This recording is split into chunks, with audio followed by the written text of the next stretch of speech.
क्या हाल है भाई लोग, welcome back to the channel. और इस वीडियो में हम लोग बात करेंगे एक्सचेंज टोकन्स की कि एक्सचेंज टोकन्स होते क्या हैं और एक्सचेंज टोकन्स में इन्वेस्टमेंट करना चाहिए या नहीं।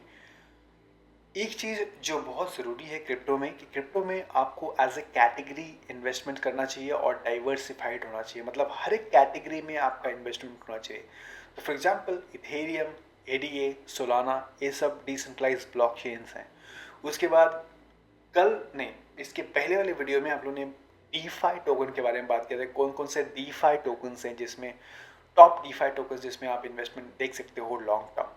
अब हम लोग बात करेंगे सेंट्रलाइज एक्सचेंज टोकन्स जिसपे आप long term as an investment देख सकते हो और क्या क्या चीज़ें आपको देखना चाहिए सेंट्रलाइज एक्सचेंज टोकन्स का चूज करने के टाइम पे, क्योंकि आज के टाइम पे बहुत सारे सेंट्रलाइज एक्सचेंज टोकन्स हैं, राइट। नाउ ये वीडियो का आइडिया मुझे यहाँ से मिला। So crypto exchange FTX is valued at $18 billion. अभी ये परसों की न्यूज़ है, कल की न्यूज़ है, जहाँ पे जो FTX एक्सचेंज है, ये वाला एक्सचेंज, इसकी वैल्यूएशन $18 बिलियन हुई है, $18 बिलियन। और अभी तो हम लोग 2021 में हैं, सोचो अभी क्रिप्टो इंडस्ट्री तो अभी शुरुआत हुई है, अभी बढ़ रही है, राइट। और इनको फंडिंग मिली है कुछ अराउंड $900 मिलियन की। $900 मिलियन इनको फंडिंग मिली है। वो भी इन्होंने किसने फंड किया है? सॉफ्ट बैंक, तो Paul Tudor Jones company, Coinbase Ventures, Sequoia Capital और ऐसे बड़ी बड़ी वीसीज ने इनको फंडिंग दिया है 900 मिलियन। कहने का मतलब है अगर आप FTT होल्डर हो तो डेफिनेटली आपके लिए बड़ी न्यूज़ है, क्योंकि आप ऐसे कंपनी का टोकन होल्ड कर रहे हो जिसमें इतने बड़े बड़े इन्वेस्टर्स ऑलरेडी फंड कर रहे हैं ना। सबसे पहली बात, क्रिप्टो एक्सचेंज का फ्यूचर क्या है? मुझे लगता है क्रिप्टो एक्सचेंजेस फ्यूचर नास्डैक बनने वाले हैं। जैसे कि आज के टाइम पे बहुत सारे स्टॉक एक्सचेंजेस हैं, नास्डैक हो गया, न्यूयॉर्क स्टॉक एक्सचेंज हो गया, जापान स्टॉक एक्सचेंज हो गया, बहुत दुनिया भर के, राइट। क्या फ़र्क है एक क्रिप्टो एक्सचेंज में और एक स्टॉक एक्सचेंज में? क्या फ़र्क है? वेल, स्टॉक एक्सचेंज के में कंपनी के शेयर्स ट्रेड होते हैं, राइट। कंपनी के शेयर्स, टेस्ला के शेयर्स या फिर एप्पल के शेयर्स, अमेजॉन के शेयर्स, ये सब कंपनी के शेयर्स ट्रेड होते हैं। जबकि एक क्रिप्टो एक्सचेंज पे डिजिटल एसेट्स ट्रेड होते हैं, डैप्स के टोकन्स ट्रेड होते हैं। जब हम लोग एक फ्यूचर क्रिप्टो, अगर एक फ्यूचर है तो क्रिप्टो एक्सचेंजेस बहुत बड़ा होने वाले हैं। बाइनांस आज से 3 साल पहले कहाँ था? बहुत ही छोटा था। बाइनांस आज कहाँ? आज नंबर 1 पे, राइट। और मुझे लगता है अगले 5 साल में this would be the next Nasdaq और next New York stock exchange, right. So anyway, we don't know that, वो हम लोग को फ्यूचर का एकदम 100% नहीं बता सकते, बट यू नो हम लोग एटलीस्ट देख सकते हैं कि ये इकोसिस्टम कहाँ जा रहा है, राइट। सो कौन कौन से एक्सचेंजेस हैं जिसमें आपका, जिनके टोकन्स में आपका इन्वेस्टमेंट होना चाहिए? क्योंकि मुझे लगता है कि अगर आप इनके टोकन्स में अगर आपका इन्वेस्टमेंट है तो it is as good as having a share in their success. If Binance becomes very successful tomorrow, you have a share. If FTX becomes very successful tomorrow, you have a share, right? That is how I look at it. Now, even the bigger argument is कि why do you think centralized exchange? हमको centralized exchange में क्यों investment करना है जबकि हम लोग decentralization की तरफ जा रहे हैं? Very good question, very good argument. The thing is, centralized exchanges की importance हमेशा रहेगी अगले 2 साल में, अगले 5 साल में, क्योंकि सब लोग, ओके, हम लोग ही 100% डिसेंट्रलाइज अपना फंड का जिम्मेदारी नहीं ले सकते ना। एक सेंट्रलाइज एक्सचेंज का सबसे बड़ा फायदा क्या मालूम है? कि वो आपके फंड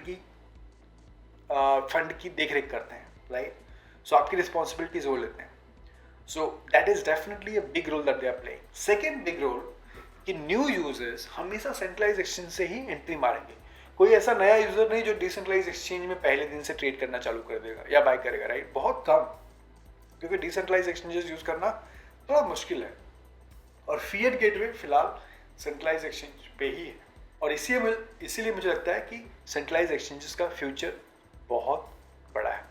तो कौन कौन सी चीज़ें मैं देख रहा हूँ कि जब आप किसी सेंट्रलाइज एक्सचेंज का टोकन जब आप चूज करोगे इन्वेस्टमेंट करने के, क्या क्या चीज़ें देखने की जरूरत है? क्योंकि बहुत सारे एक्सचेंजेस हैं आज की डेट में जो जिनके पास टोकन है, इनफैक्ट आगे भी आएंगे, तो बहुत सारे सेंट्रलाइज एक्सचेंज अपना टोकन लेके आ रहा है, राइट?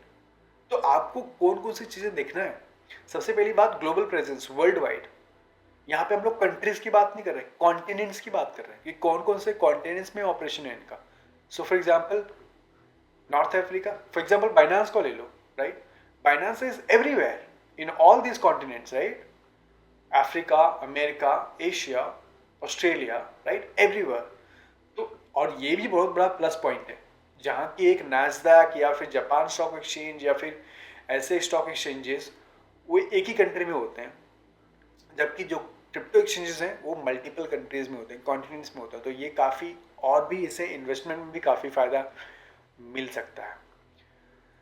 दूसरा, वर्ल्ड वाइड प्रेजेंस, तो पहली बार आप ये देखोगे। दूसरा चीज़, टोकेनॉमिक्स, मतलब ऐसा एक्सचेंज जो वर्ल्ड वाइड उनका ऑपरेशन चल रहा हो। दूसरा, टोकेनॉमिक्स, उनकी टोटल सप्लाई क्या है टोकन्स की, यूज केस क्या है, टोकन्स की यूज केस क्या है, राइट? ये सब सारी चीज़ें। तीसरी चीज़ जो आप देखोगे, marketing to onboard new user, ये बहुत इंपॉर्टेंट है। अगर आप सेंट्रलाइज एक्सचेंज है तो आपको मार्केटिंग में खर्च करना ही है, मार्केटिंग करनी ही है नए यूजर्स को ऑनबोर्ड करने के लिए, अगर नहीं तो आप पीछे रह जाओगे, राइट? इंडिया में देखोगे तो CoinDCX कर रहा है, बट CoinDCX सिर्फ इंडिया के लिए, राइट? सो फॉर एग्जाम्पल यहाँ पे रिसेंटली अगर आप FTX का देखोगे, राइट? सो FTX ने ये जो गेम है, ये बेसबॉल था शायद, यहाँ पे स्टेडियम में इन्होंने स्पॉन्सरशिप किया था, राइट? अगर आप Crypto.com को देखो तो इन्होंने ये Formula 1 का यहाँ पे स्पॉन्सरशिप है, राइट? सो ये बहुत इंपॉर्टेंट है किसी भी सेंट्रलाइज एक्सचेंज के लिए कि आप अपनी विजिबिलिटी बढ़ा रहे हो, आप नए यूजर्स को ऑनबोर्ड कर रहे हो या नहीं कर रहे हो। तो ये मार्केटिंग बहुत इंपॉर्टेंट है। और कौन कौन से कॉन्टिनेंट्स में हो रहा है, जैसे यूएस में, यूरोप में, ये काफ़ी बड़े बड़े मार्केट्स हैं, राइट? सो वहाँ पे आपका कैसा स्पॉन्सरशिप है, विजिबिलिटी है। दूसरा, पार्टनरशिप। पार्टनरशिप मतलब ट्रेडिशनल फाइनेंस के साथ, या ट्रेडिशनल बैंक हो गया, या फिर वीज़ा हो गया, राइट? जैसे कि वीज़ा का पार्टनरशिप है, राइट? वीज़ा का ऑलमोस्ट हर एक क्रिप्टो एक्सचेंज के साथ यहाँ पे पार्टनरशिप है, राइट? जहाँ पे क्रिप्टो एक्सचेंजेस कार्ड इशू करते हैं। तो वीज़ा हो गया या फिर कोई ट्रेडिशनल बैंक हो गया, तो आप कितनी एग्रेसिवली आप बैंक्स के साथ पार्टनरशिप कर रहे हो। दूसरी टाइप एंगेजमेंट, मतलब कि आपके पास क्या डीफाई भी है इकोसिस्टम पे, NFTs भी है, या कोई आप अच्छे कॉइन्स लिस्ट कर रहे हो, आपके ऑफर्स है कुछ कस्टमर्स के लिए, राइट? तो ये सारी चीज़ें भी बहुत इंपॉर्टेंट रोल प्ले करेगा। सिर्फ टोकन होना बहुत बड़ी बात नहीं कि ओ मेरे एक्सचेंज है और मेरा ये टोकन बाय कर लो। No no no, are you globally present? आप USA में चल रहे हो, यूरोप में चल रहे हो, कौन कौन से मार्केट्स में आपका ऑपरेशन चल रहा है, आपके टोकेनॉमिक्स क्या है, आप मार्केटिंग में कितना ध्यान देते हो, आपका पार्टनरशिप हो रहा है कि नहीं, आपकी DeFi NFT की कम्युनिटी है कि नहीं। तो ये भी काफ़ी इंपॉर्टेंट है। तो अगर आप इन चीज़ों को ध्यान से देखोगे तो फिलहाल जैसे मैंने बताया कि बहुत सारे क्रिप्टो एक्सचेंजेस हैं, बहुत सारे टोकन्स हैं, मैं हर एक में नहीं जाऊँगा। मेरे को लगता है कि यू नो आपके पास, जैसे कि अगर आपका इन्वेस्टमेंट हर एक ब्लॉकचेन में नहीं है, मे बी आपके पास ईथर होगा, मे बी आपके पास कार्डानो होगा, मे बी आपके पास पोल्काडॉट होगा, बट हो सकता है आपके पास सोलाना ना हो, या फिर you think you getting my point. So it is not necessary कि आपके पास हर एक जो पब्लिक ब्लॉकचेन्स हैं उसमें इन्वेस्टमेंट हो, राइट? तो ऐसा जरूरी नहीं है कि बस कुछ टॉप पब्लिक ब्लॉकचेन्स में आपका इन्वेस्टमेंट है। वैसे ही जरूरी नहीं कि हर एक एक्सचेंज टोकन्स में भी आपका इन्वेस्टमेंट हो, बट कुछ टॉप क्रिप्टो एक्सचेंजेस में आपका इन्वेस्टमेंट होना जरूरी है। और मेरे हिसाब से जो मैं आपको बता दूं, नंबर 1 पे डेफिनेटली FTX है, बिकॉज जैसे मैंने बताया कि FTX is already valued at $18 billion. इनको 900 मिलियन फंडिंग मिली है और बहुत तेज़ी से लोग अपना इकोसिस्टम ग्रो कर रहे हैं। तो FTT token I think can be a good investment in long term, जो $28 पे आज ट्रेड हो रहा है FTT टोकन। दूसरा डेफिनेटली बाइनांस है, नो ब्रेनर, आज 283 पे ट्रेड हो रहा है। और बाइनांस की खास बात ये है कि इनके पास डिसेंट्रलाइज इकोसिस्टम भी है, जैसे कि DeFi NFT, जो काफ़ी यहाँ पे भी BNB का यूज़ केस आता है, तो काफ़ी ज़रूरी, जैसे मैंने बताया कि टोकेनॉमिक्स भी बहुत इंपॉर्टेंट होता है, टोकन का यूज़ केस क्या है। तो बाइनांस डेफिनेटली, आज मालूम है 4 साल पहले इन्होंने ICO किया था और आज 283 पे ट्रेड हो रहा है, 600 पे गया था ये लोग, राइट? उसके बाद Crypto.com एब्सोल्युटली, क्योंकि ये लोग बहुत ही तेज़ी से ग्रो हो रहे हैं, USA में, यूरोप में बहुत ही तेज़ी से इनके यूज़र बेस ग्रो हो रहे हैं। हुओबी टोकन, इनका ग्लोबल इनका प्रेजेंस है, हालांकि इनका बहुत मार्केटिंग में मैंने नहीं देखा है, but otherwise Huobi is one of the oldest exchange for sure and a trusted one. उसके बाद डेफिनेटली KuCoin भी काफ़ी अच्छा कर रहा है, one of the top exchange definitely बोल सकते हो। OKB भी है, OKX बीच में इनका कुछ प्रॉब्लम हुआ था, but I think they are back on the track and lot of people are trading and काफ़ी तेजी से ये लोग भी ग्रो रहे हैं। This is also one of the top exchange.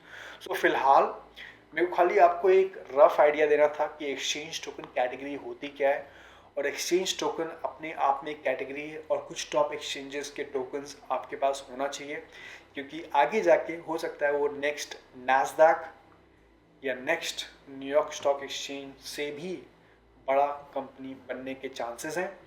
और अगर आप उन कंपनी के टोकन्स आपके पास हैं तो आपको अच्छा खासा उसका फ़ायदा मिल सकता है। लेट मी नो आपका क्या ख्याल है एक्सचेंज टोकन्स कैटेगरी के बारे में। लेट मी नो अगर ये वीडियो हेल्पफुल था या नहीं था। Thank you so much for watching and I will see you in the next video. Take care, bye.